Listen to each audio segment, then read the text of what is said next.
लोग उन्हें mother Teresa के नाम से जानते हैं। जब भी उनका नाम आता है तो बताया जाता है कि वो करुणा, दया और सेवा भाव की प्रतिमूर्ति थी। उन्हें शांति का नोबेल पुरस्कार मिला और कांग्रेस सरकार ने उन्हें भारत रत्न का सम्मान दिया। लेकिन क्या आप जानते हैं कि जिस महिला को मदर यानी माँ बताकर हजारों वर्ष पुरानी भारतीय सभ्यता पर थोपा गया, उसका असली चेहरा क्या था? आगे जो बातें हम आपको बताने जा रहे हैं उन्हें हमने मदर टेरेसा के साथ काम कर चुके डॉक्टर अरूप चैटर्जी के हवाले से लिया है। अरूप चैटर्जी ने कलकत्ता और देश के अलग अलग इलाकों में मदर टेरेसा और उनके मिशनरीज ऑफ चैरिटी के काम को बहुत निकटता से देखा था और जो कुछ उन्होंने देखा उसके बाद उनका मोह भंग हो गया। उन्होंने अपने अनुभवों पर 2 पुस्तकें लिखी जिनके नाम है Mother Teresa the untold story और Mother Teresa the final verdict. इन पुस्तकों में उन्होंने टेरेसा की काली दुनिया के बारे में ढेरों अकाट्य तथ्य रखे हैं। भारत में आए दिन आप गरीबों के इलाज के नाम पर अंधविश्वास और धर्मांतरण का जो खेल देखते हैं, उसकी शुरुआत टेरेसा ने ही की थी। वे गरीबों का इलाज जादू टोने से करती थी। लोगों को बताया जाता था कि उनकी बीमारियों का कारण हिंदू देवी देवता हैं। टेरेसा दुनिया भर से गरीबों के नाम पर फंड लाती थीं, लेकिन कलकत्ता में उन्होंने एक भी ढंग का अस्पताल नहीं बनवाया।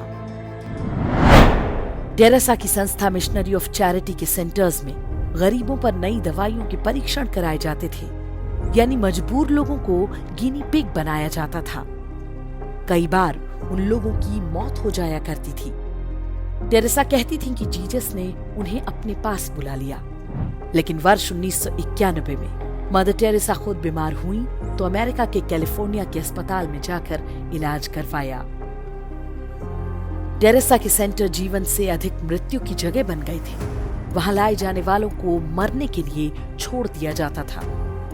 वर्ष 1992 में मेडिकल जर्नल लैंसेट के संपादक रॉबिन फॉक्स ने लिखा कि मिशनरी ऑफ चैरिटी के सेंटर्स में साधारण पेन किलर दवाएं तक नहीं होती। मामूली मरीजों को भी एहसास दिलाया जाता था कि वो बस कुछ दिन के मेहमान हैं और उनके कष्टों का कारण उनका पिछला धर्म यानी हिंदू होना है। उपचार न मिलने के कारण हर दिन बड़ी संख्या में लोगों की मौत होती थी, जबकि उन्हें सामान्य दवाओं और देखभाल से ठीक किया जा सकता था।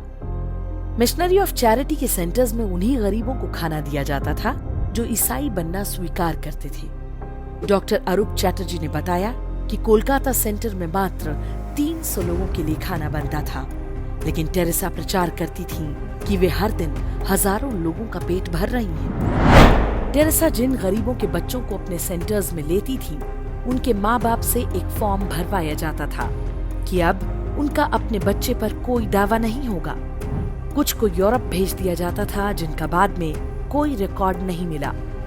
आज भी टेरेसा के सेंटर्स पे बच्चे चोरी करने और उन्हें अवैध तरीके से बेचने के आरोप लगते रहते हैं। आरोप है कि बच्चे बेचना टेरेसा की कमाई का एक बड़ा माध्यम हुआ करता था। वर्ष 1992 में टेरेसा ने खुद दावा किया कि मैंने अब तक 29,000 हिंदुओं को ईसाई बनाया है। ये सारा काम मानवता और सहायता की आड़ में किया गया। उस दौर में देश में कांग्रेस और वामपंथी दलों की सरकारें हुआ करती थीं, जो टेरेसा के मिशनरी नेटवर्क को भरपूर सहायता दिया करती थीं। उनके अवैध कामों पर कभी कोई रोक टोक नहीं की गई। पादरी डोनाल्ड मगवायर मदर टेरेसा का आध्यात्मिक सलाहकार हुआ करता था। उस पर 11 साल के एक लड़के के यौन शोषण का आरोप लगा, लेकिन टेरेसा के समर्थन से वो छूट गया। टेरेसा एकमात्र ऐसी भारत रत्न है जिन्होंने देश को तोड़ने का षड्यंत्र भी रचा था। पूर्वोत्तर के राज्यों में अलगाववाद का बीज टेरेसा नाम की इस कथित संत ने ही बोया था। वे नॉर्थ ईस्ट को अलग ईसाई देश बनाना चाहती थी। उनका मानना था कि यीशु के निकट आने के कारण भारत सरकार वहां के लोगों की दुश्मन बन गई है। इंदिरा गांधी ने टेरेसा की गतिविधियों को सबसे अधिक बढ़ावा दिया। परिणाम ये हुआ कि जब इंदिरा गांधी ने देश में आपातकाल लगाया तो उनके समर्थन में सबसे पहले टेरेसा का बयान आया। दुनिया के सबसे भ्रष्ट तानाशाह टेरेसा की मिशनरी ऑफ चैरिटी को सबसे ज्यादा फंड दिया करते थे। हथियार कंपनियां और ड्रग्स तस्कर भी टेरेसा को खूब चंदा देते थे। इनका बड़ा हिस्सा भारत में लोगों को लालच देकर ईसाई बनाने के लिए इस्तेमाल हुआ। टेरेसा भारत में रहती थी, लेकिन अपना सारा पैसा वो वेटिकन के बैंकों में रखा करती थी। मरने के बाद भी उनका ये पैसा भारत नहीं आया। वर्ष 2017 में यह समाचार आया था कि यदि टेरेसा के पैसों को निकाला जाए तो वेटिकन के बैंक खाली हो जाएंगे। वर्ष 2016 में वेटिकन ने टेरेसा को संत की उपाधि दी थी।